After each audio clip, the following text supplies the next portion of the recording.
Very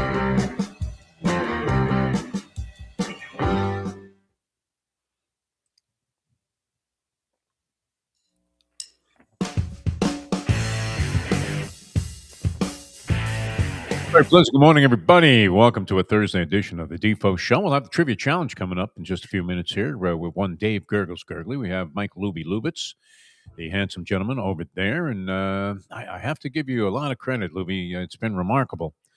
And your ability to handle both burping a baby and taking care of young Luca Panici Lubitz. This is a weird assignment that you have because it's not bring your son to work day, but you've had to bring this baby out of the crib there every day for the last, several months, and it seems to be going more smoothly. Yeah, there are days where the baby noise in the background you would consider possibly unprofessional to some people that are really As an critical. understatement, I apologize profusely about it. I'm not the biggest No, fan. I'm amazed by it. I applaud you, Luby. I don't know how the hell you're doing it, and then you'll be doing something with Luca, who gets a little fussy here and there, and then come right back and snap back and say, "Yeah, you know what though, Cristobal can't coach. He's going to get out." Well, I was wrong. I'm obviously not that clear-minded because he found a way into the freaking championship game. Are we really going to have to? We really should do that. I mean, we should offer up a written apology to Mario Cristobal. I don't know if he'll accept it from us. I doubt seriously that we're on Cristobal's radar in terms of commentaries, but it's not as if what we're saying or have been saying about Mario Cristobal is not only pretty much prevalent here, but universal around the country, that this guy was a lousy game day coach. So has he become a better game day coach? You say that he's going ahead and deferring to his assistants to make the critical calls.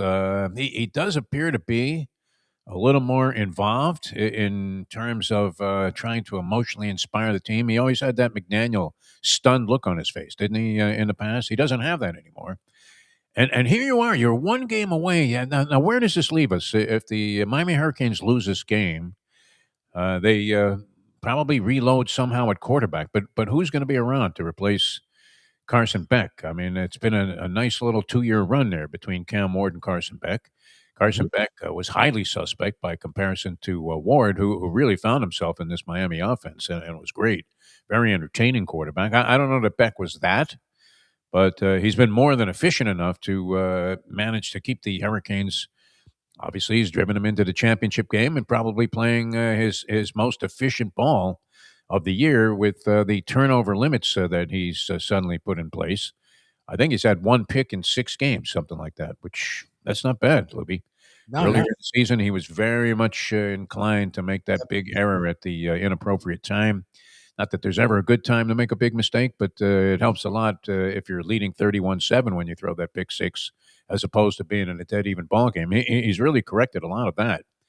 Well, when coaches say that, it always pisses me off when coaches say, we're going to have to look at the film and we got a lot of things we got to fix.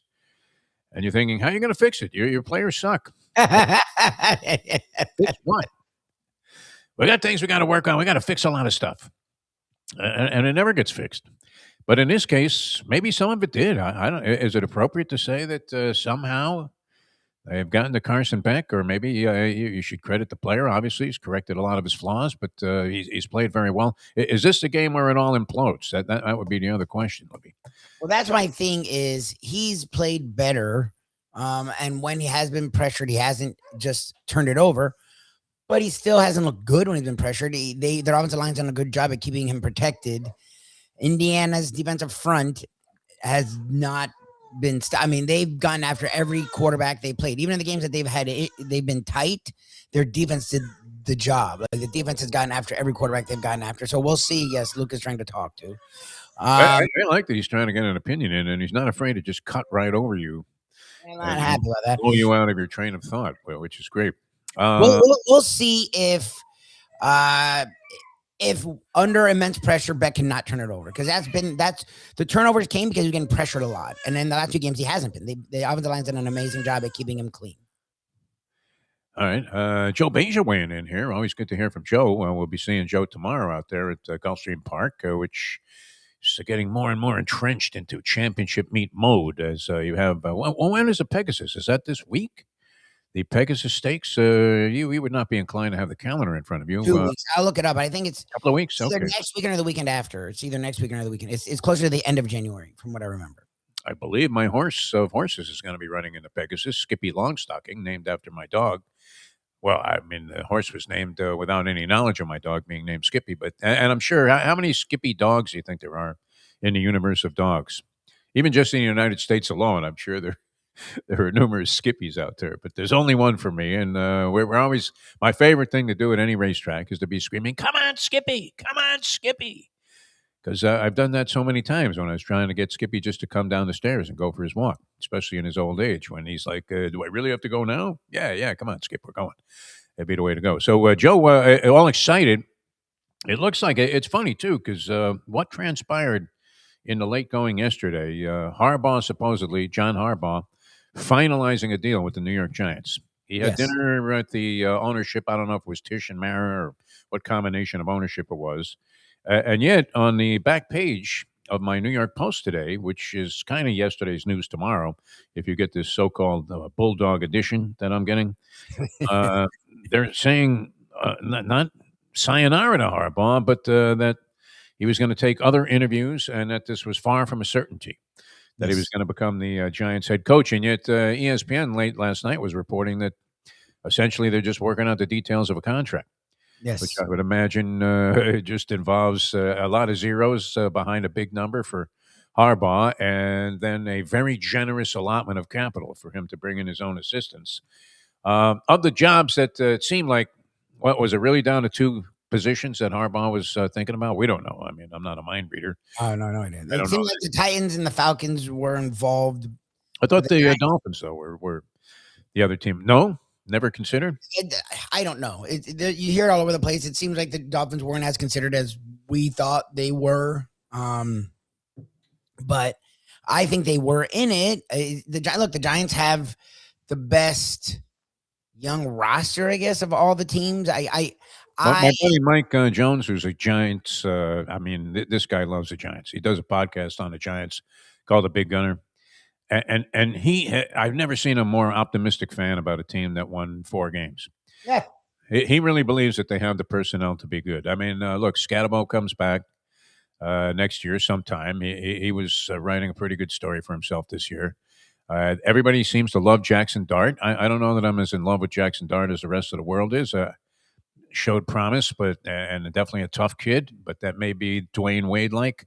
Remember when they were talking about Dwayne Wade? They said if he keeps playing with this so-called reckless abandon, that he's not going to be for long. He's going to go Jerry Glanville when it comes to his career in the NBA. Now, he did last a long time, but we did see some debilitating things happen to him. Yeah. Remember, he was going to the hoop and he would land like flat on his face on 100%. wood. Well, a lot with the back, he would land on his back a lot, and he would use his back a lot, and a lot of the physical play he did. And his prime was cut short. He ended up playing a nice long career and ended up being an all-star caliber player for a long time. And even that last year when he came back, he was like the best player on the Heat that almost took out the number 1 seeded Raptors that year when they went to like 6 games. Like, he was still good until the end, but he wasn't the same guy. The athleticism went away because of the injury stuff. And look, Jackson Dart showed a lot of promise. Jackson Dart's very interesting. He gets hit a lot, and it's on him a lot of the time. Like, I know the Giants' offensive line hasn't been good for a few years now, and they keep trying to address it. Bless you. They keep trying to address it, and it's gotten better, but it's still not where it's supposed to be, and I'm sure that has something to do with it. A lot of his hits are outside the pocket because he runs with reckless abandon and gets leveled. Like, and here's the thing. We're with RG3. Were they the only show today that used the term reckless abandon twice in the span of like probably, and I'll probably say it another. I hate that phrase too. Whenever I find myself like saying reckless abandon, I'm thinking, come up with something else. See, I don't know, because that's how he runs. Like throwing caution to the wind. What the hell? Me, RG3, I never knew if he was going to be as good if he learned how to play without running the way he did, and he just never got healthy enough to do that.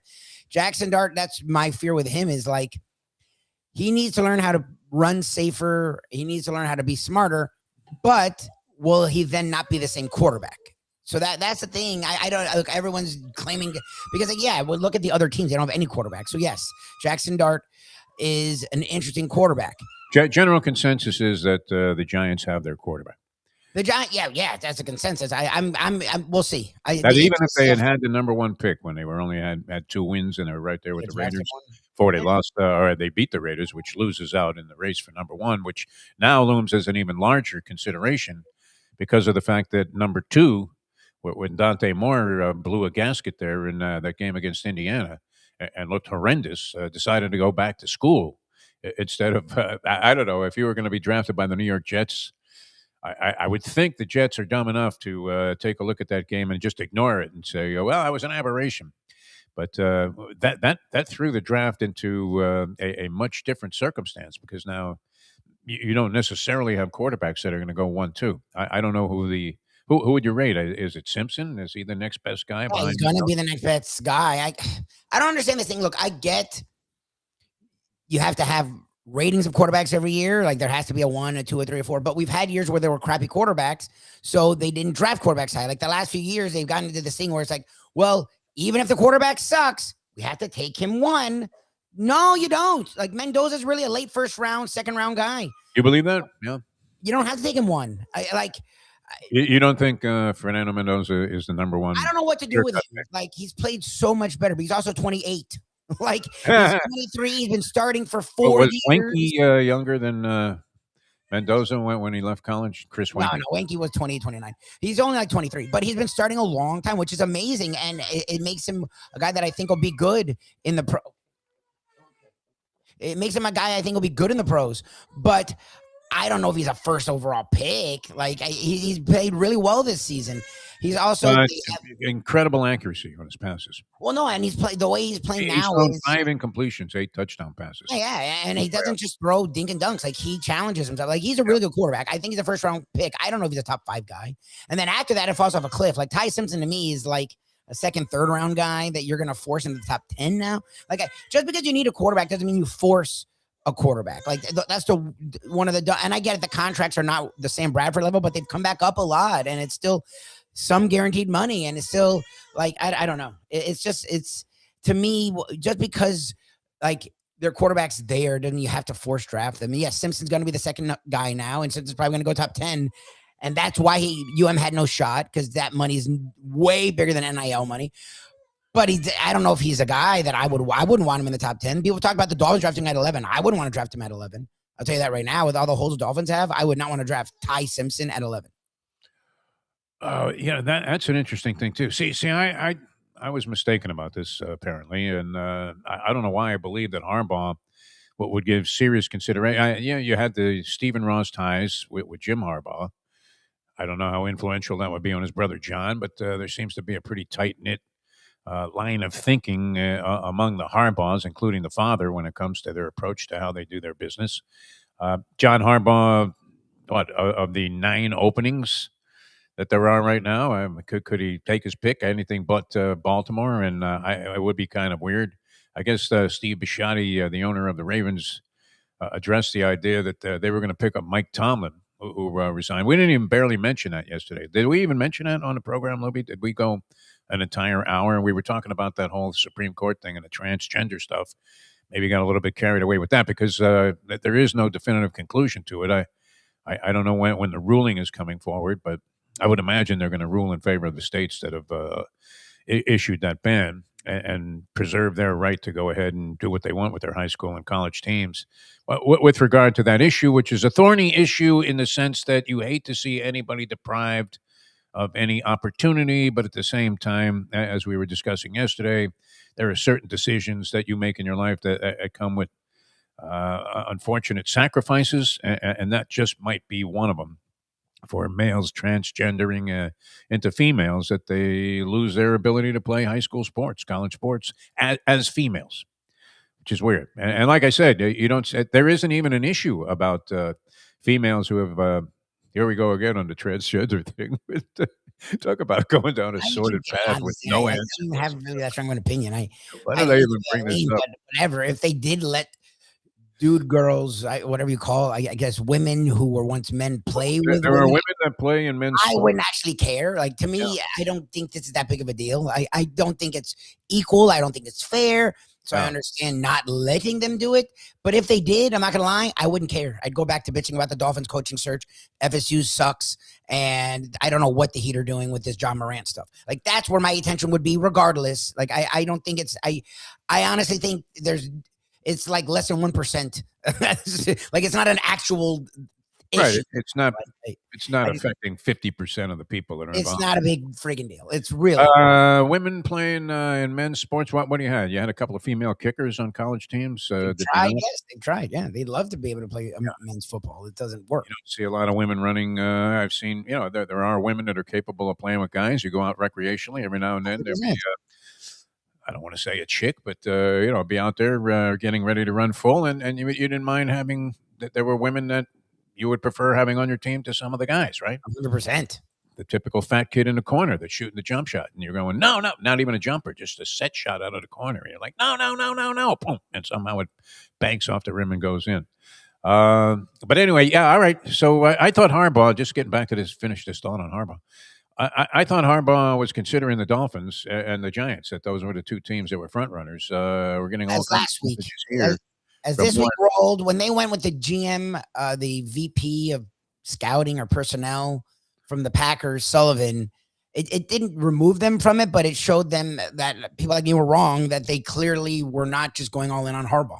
And they were not front runner. I think they were in it. They definitely reached out to him eventually, and they would have liked to have had him, but they weren't going to.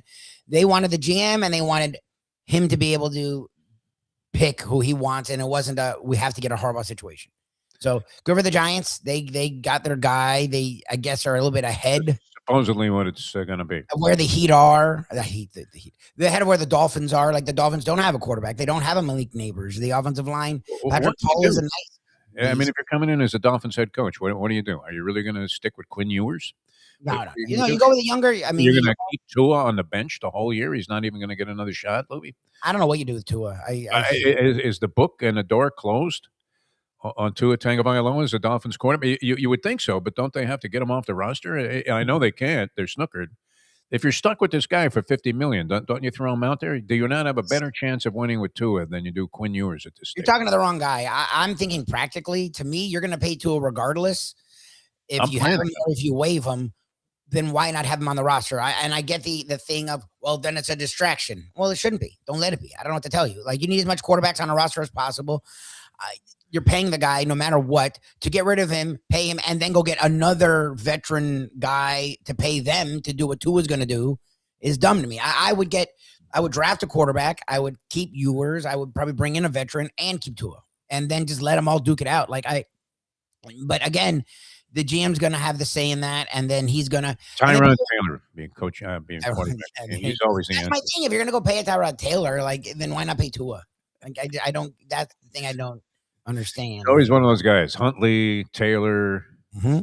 Andy Dalton is still in the league. He probably could work. No, not Colt McCoy, but Andy Dalton. They still do that with Andy Dalton. Yeah. They still move him around as the guy. How exciting to go to the stadium and think you're going to see that. They have one good game once in a while. Oh, look at that. The guy can still play. All right. So anyway, the Harbaugh chapter looks like he's going to the Giants. Joe B says that Joe Beja, we do have a Joe B. Joe B's, of course, puts out that fabulous supplement that we are big promoters of. But Joe Beja says Atlanta has a better roster. Or you think so? But that they have a lot of questions also. Yes, they do. And so, well, who doesn't? I mean, if you won 4 games last year like the Giants did and fired your head coach before we even got to mid-season, which I'm also surprised. You forget about a guy like Brian Daboll, who was the coach of the year just a couple of years ago. Actually was Was he interviewed by the Tennessee Titans for their opening? And also is under heavy consideration to become an offensive coordinator somewhere. Brian Daboll. Daniel. Daboll. Yeah. Daboll as an OC is a great move. I figured... Like who's hiring it? Yeah, you look for a guy like that to resurface as an assistant somewhere, but I didn't even think about this guy as part of this coaching carousel. Remarkable. 32 teams, 9 openings. Yeah, it's nuts. Think about that. It's like a third of the league needs a new coach.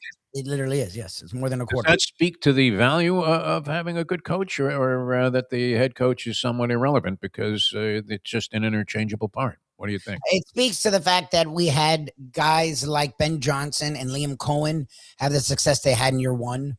So it's making organizations say, "See, we told you we don't have to stick with this guy that's being average." So Yes.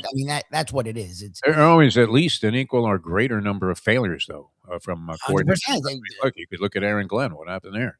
I mean, look at the Dolphins. The Dolphins have the last. That's the problem with the last. What is it? The last 3 or 4 hires a head coach have all been first time coaches, and they've all failed miserably. Amazing. That's the thing. Like the first time coach is now trendy. Down here, we wanted an experienced coach because we've had the first time coach a lot, and it hasn't worked. All right, we're going to resolve a lot of these questions and answers. We'll go through the games that are coming up. I'm in just laced with anticipation here. Dave Gurggles. I didn't realize you were standing by again, Gurggles.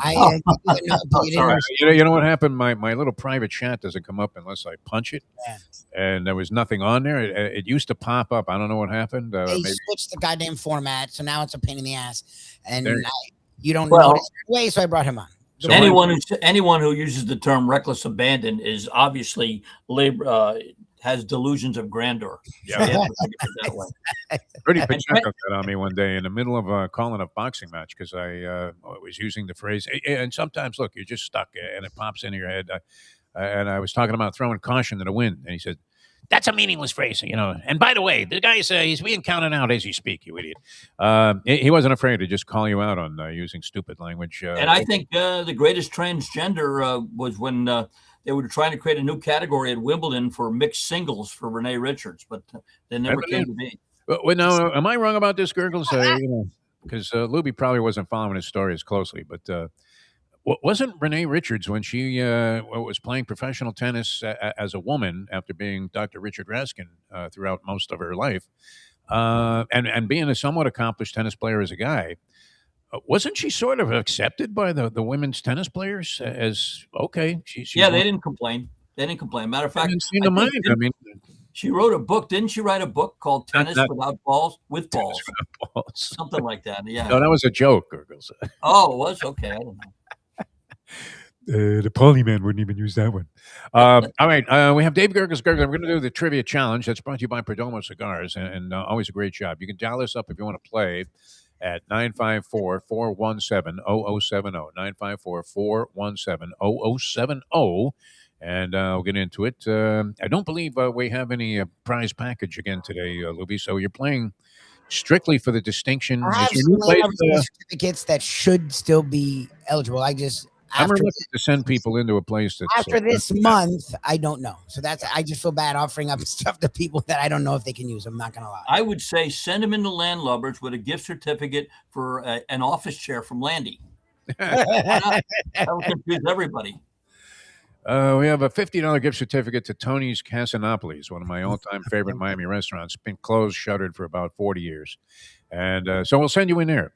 I mean, it would be the same thing as, it's always awkward when the person that won a prize and is about to redeem this $25 gift certificate hands it to the person that's serving them, and they bring the manager over, and the guy looks at it like, what the F is this? It's like getting an IOU from the Polyman. I mean, well, we never even got that. Doing well, by the way. Doing well. And still masterfully clever. I wish he would make a comeback here on the show. We love that guy, and we tease make an economic comeback, but that's another matter. Right. No, I think he's going strong right now. Good. I think he bought Bitcoin at like 8 cents. Beautiful. Wow. But he's not the type to just go out there and say, I just happen to get filthy rich, because he likes the humble nature that he's exhibited his entire life, and he just doesn't want to change that up. I remember mentioning the word garnish to him, and he said, "No, I don't like anything on my hot dog." So no parsley. I don't need it. Save the parsley. All right, jump on board if you want to play. 954-417-0070, 954-417-0070. Already lined up here, so you want to get right to it, Dave? Yes, Gergely, in honor of our esteemed colleague, the Polyman. And we'll start the game in the traditional fashion with Dave and some easy baseball.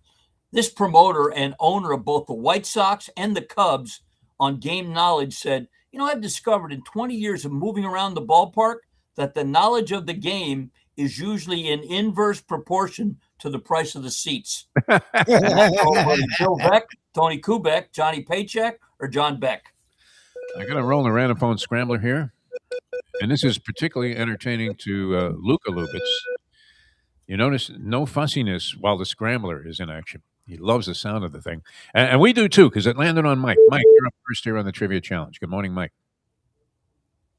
Good morning, eh? Correct, sir. Well done, Mike. Going for two. College football, true or false, Mike? Quarterback Ty Simpson, which you guys just talked about, a likely first-round draft pick, has a younger brother, Trevor Simpson, who is the nation's #1 rated high school quarterback. True or false? True. True. No, that's false. No, that's the jockey that paid $87 that I had last week, Trevor Simpson. That was a hell of a payoff, Gurggles. Did you not think that was about 4 times what it could have been? No, I kind of had an inkling when the 1-9 shot was paying $1,200 that it was going to be significant. Wow. I mean, that was with like 3 relatively short-priced horses in front of it, and then this $80. It helped with my property tax to do and other stuff, by all means. Did you have an all ticket in that race, or did you actually? I did. I only had 2 horses. No, I'm talking about in the race before. No. I wanted to play 1-2-6, and I punched 1-3-6 by mistake and didn't know it. Really? Yeah, I'll be honest. I don't care. I wouldn't have picked that horse. Nice job, Gurggles. I mean, a major score there by Dave Gurggles Gergely. All right. What do we got? We got we got one going for 4. One going for 4. All right, Mike. In 1996, I think the last time a Division I team won a national championship for the first time, who was that team? Was it Clemson, Florida, FSU, or Washington? Washington. That's what I would have said. No? It was great to be a Florida Gator fan. Them Gators. Very nice. Going for 6 points here, Mike, to set the pace. All right, let's take you up to pro football. Who was the first team to score more than 20 points in a Super Bowl game and lose? Minnesota, Buffalo, Denver, or Dallas? Denver. Denver, he says. It was the Dallas Cowboys, Super Bowl 12, 35-31, when our boy, the Mad Dog, got his second Super Bowl or third Super Bowl ring. Wow. Jackie Smith dropped that pass in the end zone. Unbelievable. I didn't even realize that. Yeah, great. That would have been a good trivia question right there. Mike with 1 point, not exactly his usual stellar performance, but nonetheless, that puts him in the mix. And you can dial us up if you want to play at 954-417-0070, 954-417-0070 if you'd like to play the game. Good time to get in a word about your favorite cigar, your favorite smoke of all time, and that would be... Perdomo Cigars, yeah. I just stopped there last week to pick up another box of 10th anniversary Robustos and Churchills for the golf course. We're slammed out here. We had a little rain yesterday. Tomorrow is going to be in the 40s here. Luckily, that's my day off at the golf course. Is that in the daytime? Right now, it's sunny, and we've got starting times booked all the way through till 1 o'clock, I think, today. So it's quite busy. And, of course, one of the main things they get out here are Perdomo Cigars. You don't have to come to our golf course to do it, but you can get them right from the factory or selected right there, 5150 Northwest 167th Street on the Palmetto, just a little bit east of the Home Depot on the right side, 305-627-6700, and perdomocigars.com if you want to find a retailer near you that sells them on the weekend. So when the Canes cover 16.5 because of my teaser, put something great in your mouth with a cigar from Perdomo Cigars. Good for you. That would be an 8-point teaser? Yeah. 8-point teaser, but I also teased the Patriots and the Texans under, and I teased it up from like 38 to 46. Oof. And then I have another one in there like that. But I thought I'd do that. Last week I thought I had it. I had the Carolina Panthers teased down from 10.5. The Rams teased from 10.5 to 2.5, and they win by 3. I said, I got this. The next thing I had was an under on the Bears Packers, and if they scored 58 points. So that lost that. That was a rough one, yeah. And is that adage still applicable where they send a cab for a guy that's spitting and a limo for the teaser guys? For the teasers, yeah. Well, I'd hit the first 3, so I figured I'm only playing small money. No big deal. There was a great example of the teaser. Which game was it where they did that lateral play at the end of the ball game? And I think, was this the last week of the regular season? Yes. It was the Colts. Yep. The Colts, and they were going against a team they were supposed to get slaughtered by, and they were hanging in there. And then they do that lateral play, and if you were teasing the game, you ended up on the winning side of things. But all because they scored on that final play, which I'm thinking, my God, how infrequently does that happen? Well, when you need that to happen, and how often does it happen when it's the last thing on earth that you want to see transpire? All right, 954-417-0070, 954-417-0070, as we let Lubie slide back into the seat there, because we're going to go to our next set of questions with Dave Gurggles Gergely. Boxing. This journeyman fighter, one of his toughest opponents, said Ernie Shavers could punch you in the neck and break your ankle.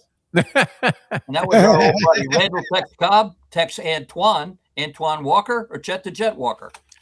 Good choices. Here's the scrambler to select our next player. All right, all the way up to Vero Beach in the Treasure Coast. Vero Beach Dave, you're on the trivia challenge. Hello, VBD. Good morning, guys. You hear me? It's Yeah. actually Yeah. Damon. Sound good. Damon, this is Damon. I'm not Vero Beach Dave, but This I'll is Damon. take that handle. Sorry about Oh, that. you know Damon? Okay. Sorry about that. Anyway, Good morning, Mr. I will go with good morning. I'll go with A. All right. Dave's Well done. All right, Gulf. Is it Dave or Dan? Damon. Damon. All right. Like Heward Johnny Damon, like Johnny Damon. or Johnny Damon. Okay. There you All go. right. Exactly. Damon, here it is. Golf, That's- true or false? Believe it or not, Jim Backus, a.k.a. Mr. Magoo and Thurston Howell III, was the first amateur player ever to make the 36-hole cut at Pebble Beach during the Bing Crosby Pro-Am. Mm. True or false? False. No, that's true. It's true. Magoo, you've done it again. He's so Jim nosy. Backus, yes. Imagine it. Actually knows Yeah. it. Imagine Jim Nance saying, "Here's Thurston Howell III." Yes. He was also great. It's a mad world, and where he fell asleep in the plane or got knocked out with Mickey Rooney and Buddy Hackett. But that's another story for another time. Okay, let's go back to college football. Of all the teams that have won a national championship since the start of the AP polls in 1936, which team has gone the longest without winning their second championship? Oh, wow. Minnesota, Wisconsin, TCU, or Texas Tech? God. Just because I'm from Wisconsin, I will say Wisconsin. Well, that's a good place to be from, but actually, if you were from TCU, you'd have got it. It was All right. TCU, as a matter of fact. Jesus, TCU. Okay. Here we go. One going for 6 at the pace. All right, let's see if we can give you a little bit easier question as far as that goes. Let's give you a hockey question. 1986, Montreal's rookie goaltender, Patrick Waugh, recorded his first of 66 career NHL shutouts in the Canadiens' 4-0 win against Ooh. Not an easy one. I mean, Winnipeg, Edmonton, Boston, or the Rangers? I don't even think Wow would know the answer to that. I don't know.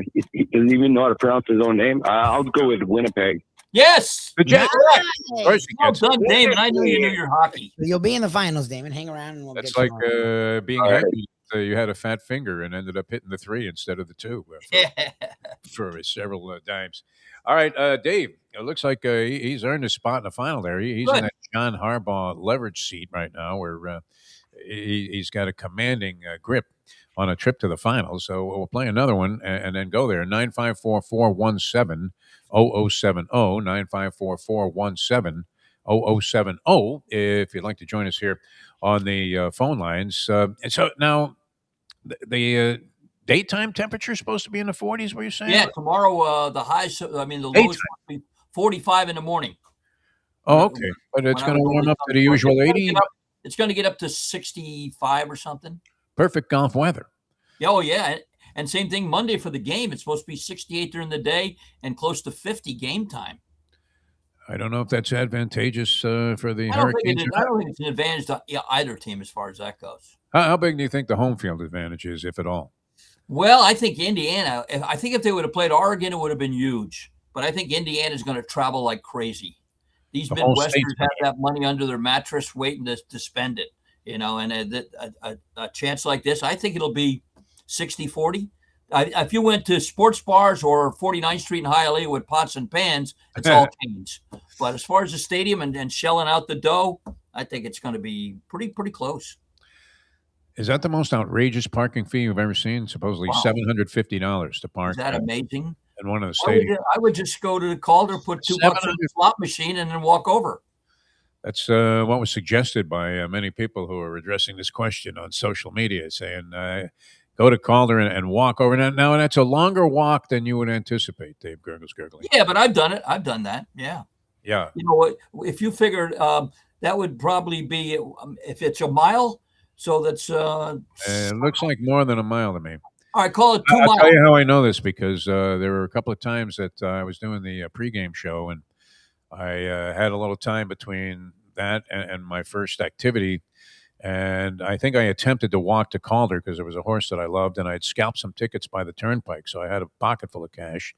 And I thought, well, it's right around the corner here. But in Florida, like nothing is around the corner. Everything is You couldn't use Jim Leyland's bullpen phone. It goes directly to Calder, didn't it? straight to Phil Salzman. I witnessed a couple of those calls. I literally did. That was no fantasy. Jim Leland, it was in the middle of the sixth inning of a ball game. And on television, they're going, well, there's Leland going to the bullpen phone. We're watching this, and then the phone rings in Salzman's booth where he's doing the announcing, and it's Leland telling him to please bet 200 on the sixth for him. I think I heard something. They're going to bring in number 6. That would be Roy White. He's not even designated as a pitcher. It's mystifying to the people that were doing the game. All right, ready for our next set of questions. Final set in regulation play here. And here's Dave. All right, NBA hoops. This longtime play-by-play and then coach on the fans near his bench says, coaches who start listening to fans usually wind up sitting next to them. What's that? Johnny Red Kerr, Johnny Umar was the rebel, Johnny Crack Corn, or Johnny Carson? Roll it, Lubie. One final time.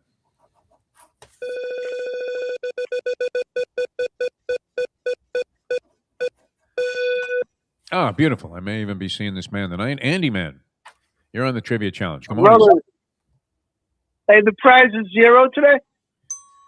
Zero prize so far. I have Leland's gift certificates. I just don't know. You know what? I'll they're usable. double it. I'll double the price. Oh, thank you. Oh, wow. Magnanimous sport. More Wow. nothing. I think the Bleacher Brothers Network is doing the very same thing. Wow, Andy, your regular John Beresford tipped it to that donation. I like that. Anybody has an old Carl Yastrzemski rookie card, well, gladly there give you it away if you want to donate it to the cause here. All right, you're in the game, Andy. You have 1 point. All right, wrestling, true or false? Wheel of Fortune host Ryan Seacrest was quite the athlete in high school in Atlanta. He ran cross country and was Georgia State's 135-pound wrestling runner-up. True or false? As much as I'll go with false. I'm going That's false. false. Yeah. He did play football, but that's false. Oh, he did? All right. Yeah. I didn't see him doing that. I thought, he could have been like you, who aspired to be a game show host, where he just was spending all of his time trying to figure out how to be Dick Clark. And he did a nice job of it, you would have to say. Yes, he did. You know what? No, is he just obsessed with working the guys on everything? Ryan Chris? Yeah, Crazy. see, Yeah, it makes no sense. He's made a lot of money everywhere. It's weird. everywhere. Unbelievable. All right, 2 for 2, Andy, and going for 5. All right, let's take you back to 1993. Michael Jordan had 35 points, and he led to Chicago to a 120-95 win by giving him his actually 20,000th point. And they won over whom? Boom. Philadelphia, the New York Knicks, the New Jersey Nets, or the Milwaukee Bucks? They had plus 23 in that game with the other team. I'll take the Knicks. It's always the Knicks. No? It was the Milwaukee Bucks of all the teams. It isn't the Knicks, it's the Bucks. It would have been my next guess. Going for 7 here, Andy. All right, let's take you back All to right. 75, a great trade in baseball for the Yankees. The Yankees got George Doc Medich. They traded George Doc Medich, and they got 4 players. Which of the following was not one of the 4 they got in that trade? They got 3 players. Right. Which of the following was not? Not. Horace Clark, Willie Randolph, Doc Ellis, or Ken Brett? Which was not part of that trade? That's Horace right. Horace Clark was not part of that trade. That's right. He was not. It was Pittsburgh Pirates at the time. Nice, man. Hang on, you're in the final. He was part of the agony, though, that I experienced when I still was a remotely involved Yankee fan. And they just absolutely – the Horace Clark era. Imagine you have an era named after you of futility. Him and Jerry Kenny. Yeah, the double play duo. He might have been their best player too, like a 260 career hitter, Horace Clark. All right, we're going to match up the finals here. It's going to feature Damon David. Damon and Andy. and Andy. They were our high point total gatherers here during the regulation portion of the show. And Dave, while we do that, another quick word about Perdomos. Yeah, Perdomo Cigars. It's getting a little cloudy out here right now, but people are still playing golf and they can get Perdomo Cigars right here at the Pro Shop. But right down the road at 57th Avenue in the Palmetto, you can go Monday through Friday, 9 a.m. to 6 p.m. I stopped in the last couple of weeks. You walk in there, there's your concierge. Will help you right away. Bruce, an ex-retired police officer. Nick Jr. There's a Nick the Fourth now. God bless him. Not a little baby, but the Peroma's going strong. They make them perfect one at a time. People say, well, what kind of tobacco? It's Cuban tobacco grown in Nicaragua on the farms over there. And whether it's a Maduro wrapper, Connecticut wrapper, they've got them all. They have even a selection where you can buy one of each. So if you're looking for a gift for someone or just starting a little bit of a cigar habit, Perdomo Cigars is the place to go. Call them 305-627-6700. If it happens to be a Saturday, go online and they'll tell you exactly where they sell them. So when the Canes cover that 16 and a half, put something great in your mouth with a cigar from Perdomo Cigars. 8-point teaser, man. Remarkable, Gurggles. That's a good one. What this was at the Hard Rock? You're getting this? Yeah. They have up to a 10-point. You can do a 10-point if you want to. And what kind of price do you have to lay on that? I think this one is even money. Oh, yeah? Okay. Yeah, you don't lay anything. What do you need? Three components? The other one is, I know it's Texas and whoever they play, the under. And then I have another one in there that's another under, I think. But you have to go 3 deep to get the even money. Yeah. Okay. All right. Makes sense. All right, ready for the finals here, and it's going to be our good friend Andy, and also a good friend of the program, Damon. As Dave's going to fire off a question, call out your name if you would like to answer right away. Nobody answers right away. We offer multiple choice. The first person to call out his name gets first chance, and we go back and forth until we have a winner. So for the distinction of being the champion of this week's Trivia Challenge, here's Dave. And this is not so easy baseball, but it is baseball. Which of the following daytime soap operas did Yogi Berra once appear on? Oh, good one. All right, here are the choices. One Life to Live, As the World Turns, General Hospital, or The Young and the Restless? Amen. David, which one was it? Damon, you're up. What'd you say? One Life to Live. One Life to Live. No. Incorrect. I love how confidently he said that. I was Leads- like, wow, you watched that It's episode? 3. I saw him. I swear to God. Andy taking a page out of Lenny's book, letting the other guy answer first. I All right, Andy, was it I'll go with As the World Turns, General Hospital, or The Young and the Restless? like sands through the hourglass as the world. Oh, that stays through our life. As Yeah. the world turns. Okay. As the world turns. That's Incorrect. wrong, too. Wow. Damon, was it General Hospital or General The Young Hospital. and the Restless? General Hospital. Damon That's all over General General Yes. Hospital. He played, it was General Hospital. He played Dr. Lawrence Peter Berra, and he said to Congrats, Dr. Damon. Berendini, he said, would you like my table? And that was his only line. Yogi Berra. See the Young and the Restless being one of the I was going to put in Dark Shadows, but I didn't think he'd fit in there. Yogi on a soap opera. Wow. That was Yeah. great. All right. Good stuff. Way to finish. Congratulations to Damon, who came through and won the championship. We will, at some point in time, we'll try and backtrack. I don't know if Oh, we'll yeah. No account problem. for this. There I'll doesn't give seem a to be- prize. I have land numbers. We'll see if it Does it- works, or I'll find. Does he have any use for a palm tree? Yeah, could we do that? Well, never mind. Never mind affordability. Accountability is a strange word now to be using around the country. So maybe one day we'll be held accountable to come up with a prize. Or a gift certificate to Huddles, or we'll break your leg. All right. Never. Those guys are tough, man. I remember Oh, you ain't telling me, man. All appalling- right, gentlemen. I got to go to work. See you later. Dave Gurggles, ladies and gentlemen. We're going to come back with more. A lot more to discuss here on the program. There was a Leitner-like buzzer beater yesterday. Did you happen to catch that, Lubie? In a college basketball game, Kentucky, actually, who was victimized by the Leitner shot. Were they not? Wasn't that Rick Pitino's Kentucky team semifinals? Yes. In the Final Four, but it wasn't the championship game, the Leitner shot? Is that right? Was it in the Final Four? I don't know if it was in the Final Four. I think it was like. Oh, it might have been. Yeah, it might have been around I prior. think it was the eights for some reason. Yeah, might have been. Very possible. Anyway, they had one yesterday. It was a thing of beauty. Guy chucks the ball from his opposing baseline all the way to the free throw line, where with like a split second to go, a guy hits a turnaround jumper, goes right through the hoop, and they beat LSU. Kentucky not exactly having a stellar season, but that was a big highlight last night. It's Dante Moore staying in school, I guess. I think it's a moronic move. From a football standpoint, it's probably smart because he'll learn and all that. And you don't really learn in the NFL; you just play. But he's going to be he was going to, even after that disaster, he was going to be a top 5 pick just because he was probably going to the Jets. He has the measurables to be a really good NFL quarterback. And he is a guy that's worth a top 10 pick, actually, like of all these guys. Maybe, yeah. So it's sort of, to me, once you get there, you're just hurting yourself. We've seen in the NFL so many times guys go back and they just hurt themselves. Red Sox making deals to get pitching. The Marlins traded your man, Ryan Weathers, son of David Weathers. He was actually okay. They got some prospects. So they've traded Perez and Ryan Weathers. Would that not have been 2/5 of their starting rotation, or am I way off on that? Seemed like it, yes. We know that Perez was going to be a starter. I don't know. Was Ryan Weathers? He had injury problems, but he had actually been showing promise in the times that he was out there on the mound. So it wasn't like you would throw in the towel on a kid just because he had missed a lot of time and was often having to shake off a little ring rust coming back into situations. But overall, from a numerology standpoint, you would look at his resume and say, yeah, take a shot with this kid. As a 4th, 5th starter, is it a disaster for a team that's hard-pressed to match up talent-wise with anybody else in the league?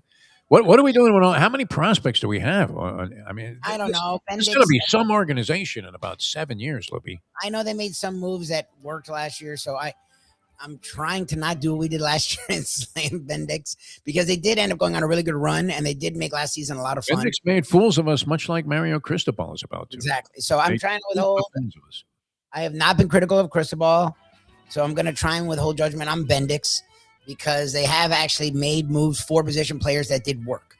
All right. I just hate giving away young pitching prospects that aren't prospects anymore, because Cabrera had become their best pitcher. So what baseball outpost is J.J. Bleday at? Is he with the great question. The A's? I think he is. I think he's like that's a great question. Kind of line drive shots out of the right field corner there into the right field corner in Sacramento. Unbelievable. All right, we're coming back with more. We'll be back. Trust us, people. That's Mike Lubie Lubitz. I'm Jeff DeForest. Thanks to Dave Gurggles Gergely to Trivia Challenge. Appreciate the players. Good game today for only contesting 3 spots. And we'll be back with more in a moment. Now that.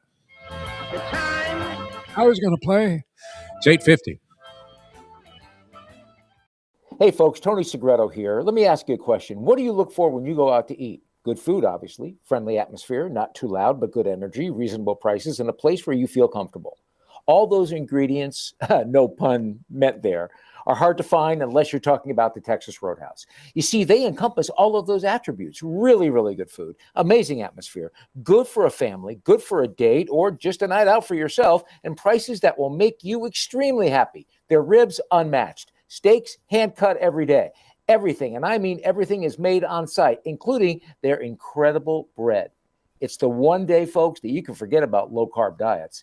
Trust me when I tell you, Texas Roadhouse, your restaurant, your destination when you say, where should we go and eat tonight? From the newly renovated sports bar to the beautiful bayside views captured at the Tiki Bar, Jimmy Johnson's Big Chill has it all. Located at mile marker 104, the Big Chill also offers waterfront dining while experiencing breathtaking sunset views of the Florida Keys. It's simply the hottest spot in the Keys to cool off. That's Jimmy Johnson's Big Chill at mile marker 104 in Key Largo. For more information, call today at 305-453-9066. Joe Bees. The bees collect the pollen, bring it to Joe, he packages it, and he gets it to you. It's simple, 100% natural, and it's good for you. There's only one place to get Joe Bees, and that's from me. Joe B. If you want to look and feel good, call 877-300-5632.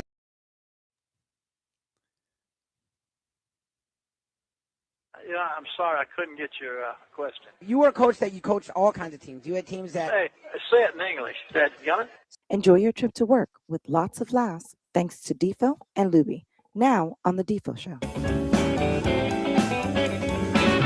It's the greatest eliciting of a dadgummit from Bobby Bowden that I've ever heard in my life. I can't get enough of that clip. You could play it every day 10 times.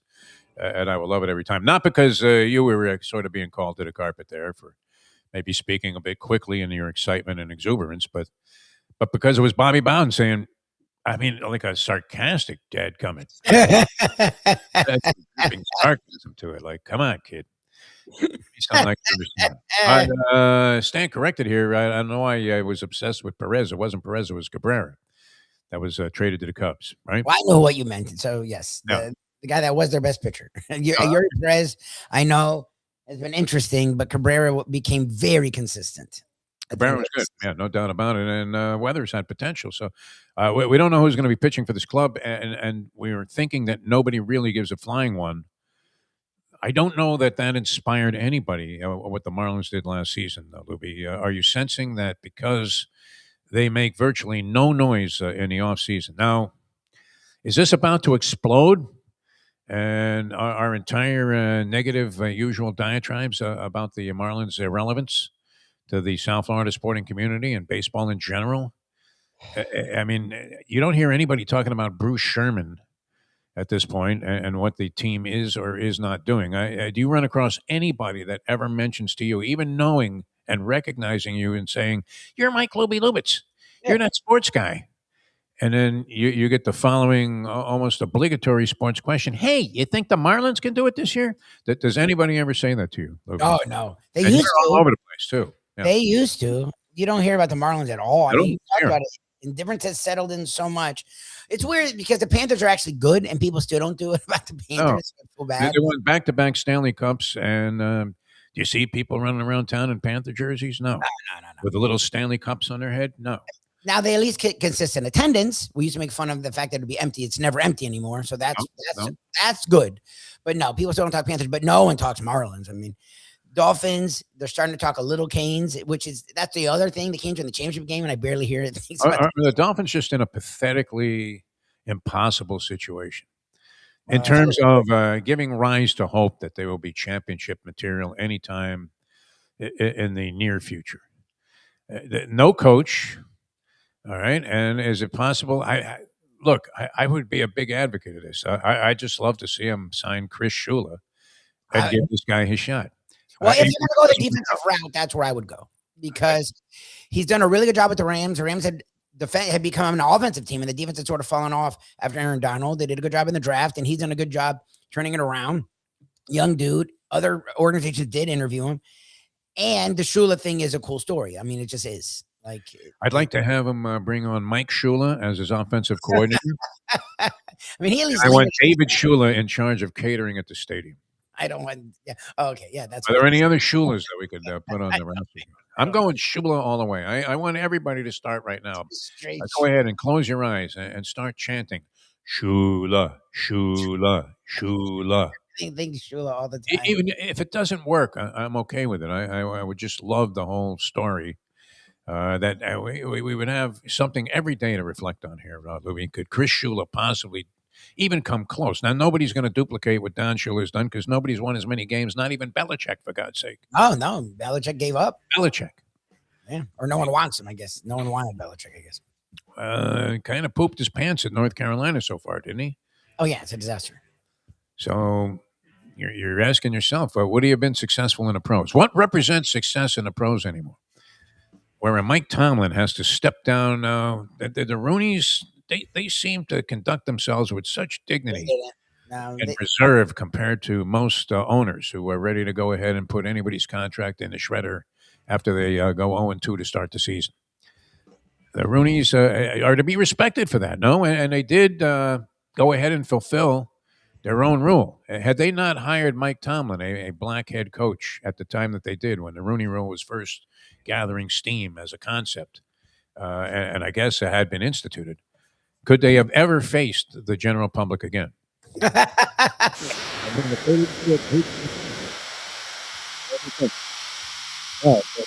to be very fortuitous.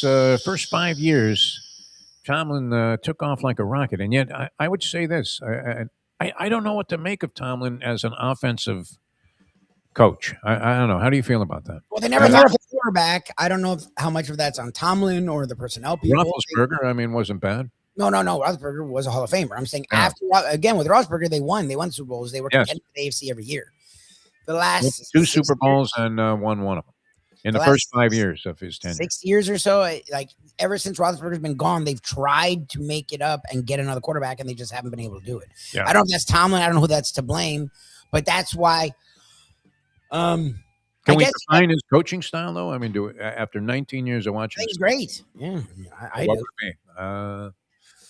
Yeah, I mean, he did very well. Look, to be a consistent winner in the National Football League over a long period of time like that is certainly nothing to overlook if you're trying to figure out. So, what's the best path to take in terms of a head coach? Do we get some new flash in the pan kind of guy?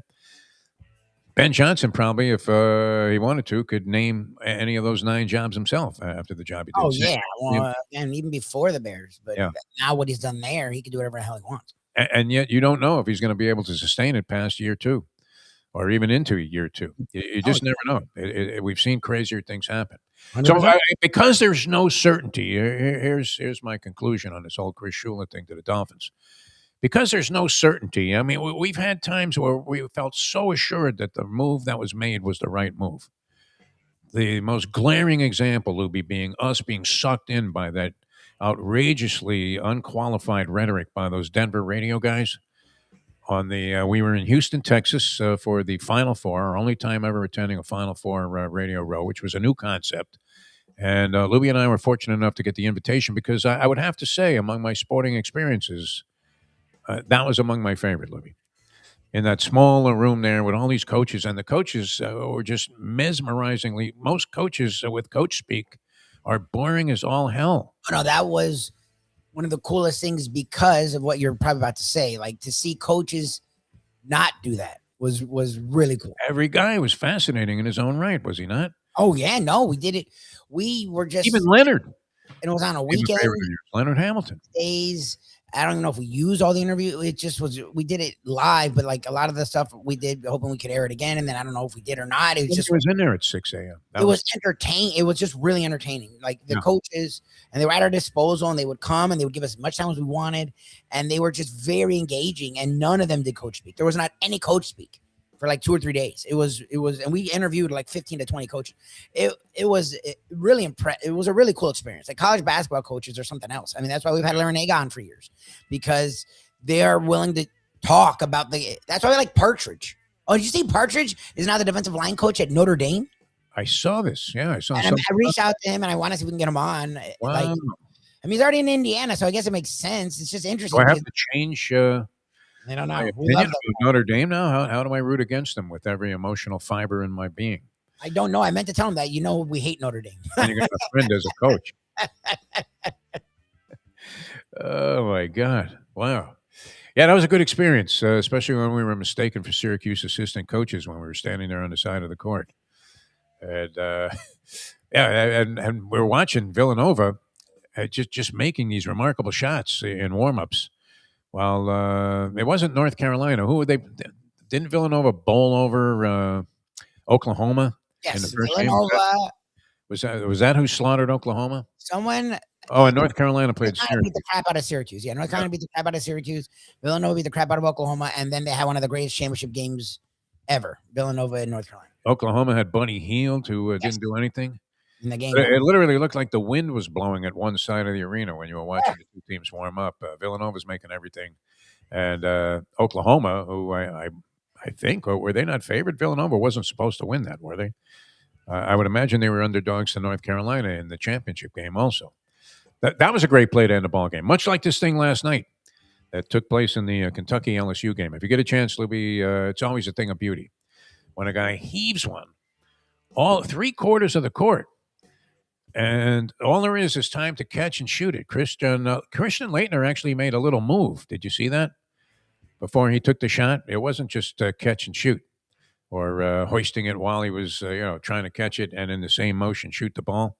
He actually had like a fake as they were replaying that because this was very much reminiscent of what happened there and it involved Kentucky being on the other end of it. All right, we have to get out of here. Thanks so much. Tomorrow we'll get into these football games a little bit more. I'm trying to figure out where you stand on Bills Broncos. The Broncos are now favored. Lubie, supposedly Josh Allen full practice, but there isn't a part of his body that isn't injured. I think Matt Kachuk was in better shape when he faced Las Vegas. Look, that could be an issue because he is right. He's always been a huge part of their team. Now he's their entire offense, and the Broncos have an elite defense. Hand, ankle, foot. He's really hurt like that. See, I was leaning Bills. I don't know. Then I don't know what See to what he do. did though. You hit. That is one of the worst things that could happen to you. Whenever you would remember you're trying to catch a pass, maybe in football or basketball, and the ball would go straight off your thumb. And I mean, the pain was just incredible of all the different things that you experience. But banging your hand on another guy's helmet as you're in the throwing motion, Libby, what do you think? That looked like it's bad. Like you see it actually affect quarterbacks. It looks like, oh, that's not a big deal, but you'll see them leave games. You'll see them be hurt. You'll see them break fingers. The helmet is hard and they're moving at a very fast velocity. I guess it would make sense. It was a real abrupt. How many times have you done that to yourself where you're swinging your arm somehow? Not necessarily in a sporting event. Maybe while you're reaching for some peanut butter in the pantry, right? You're like, whoa, man. But that looked pretty significant. I don't know. I'm no doctor, Louie. I don't know what, but that would be a very compromising thing. Throwing hand too. So which way are you going on that one? Real quick, I just want to run through these games. I'll lean Bills. I really do. If Allen is really hurt, then I would go Broncos. Then all right. Until we find out he is a warrior. That's the one thing the guy is. So, I mean, he'll tough it out. And again, this year to me is as Bills a year as any year. Like you don't have any other juggernauts. You have a bunch of upstart teams that have very little playoff experience. So to me, if you're the Bills, this is a year that it's opened up for you. Yeah, I know you didn't win the division. It doesn't even matter. Like, no, he can travel. The way he plays, better off. Honestly, I think it's being on the road in Denver against the Denver defense. Denver defense is significant. They're right up. Like Josh Allen's thing is running. Yeah. So, I mean, you can do that in the. See what happens there. The San Fran thing, the line's pretty hefty. 7 and a hook. San Fran getting 7.5 points might be worth a shot. Yeah, the Niners and I Seahawks. don't know. A lot of people don't trust Sam Darnold because of what we saw last year. Is it going to happen? Does a glass slipper turn into the pumpkin? Yeah, I don't know. Another remarkable season, and still, it's amazing how many doubts people have about Sam Darnold after 2 years in a row looking great.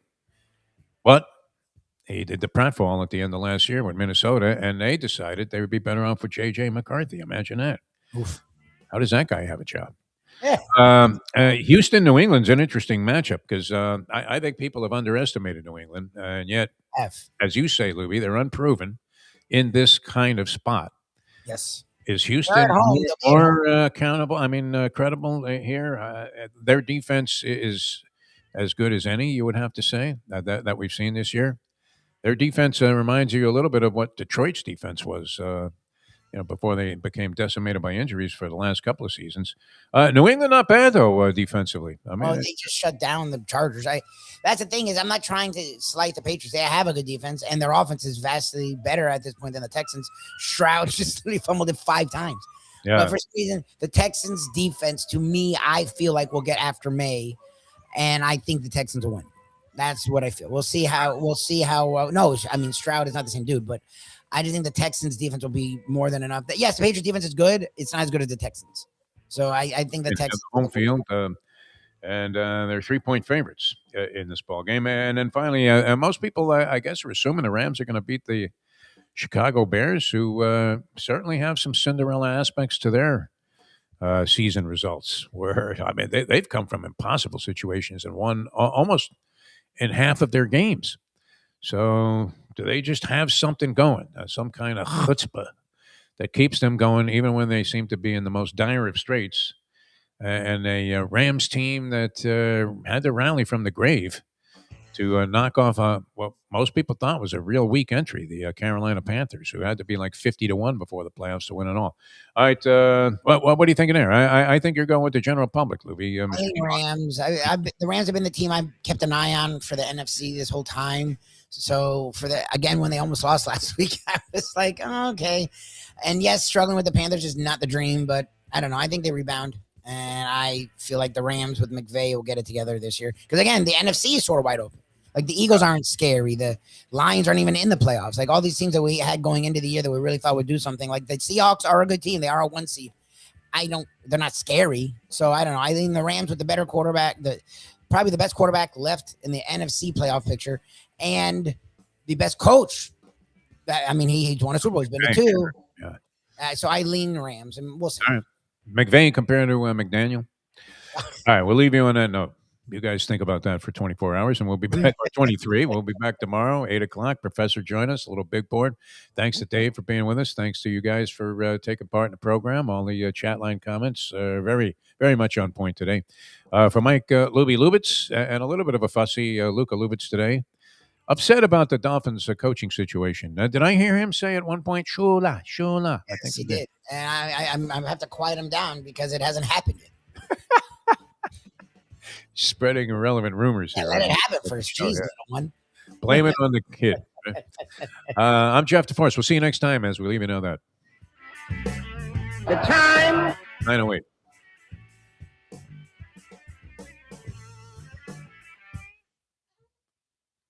Let's go to eat a damn snack. Look what they done to my soul.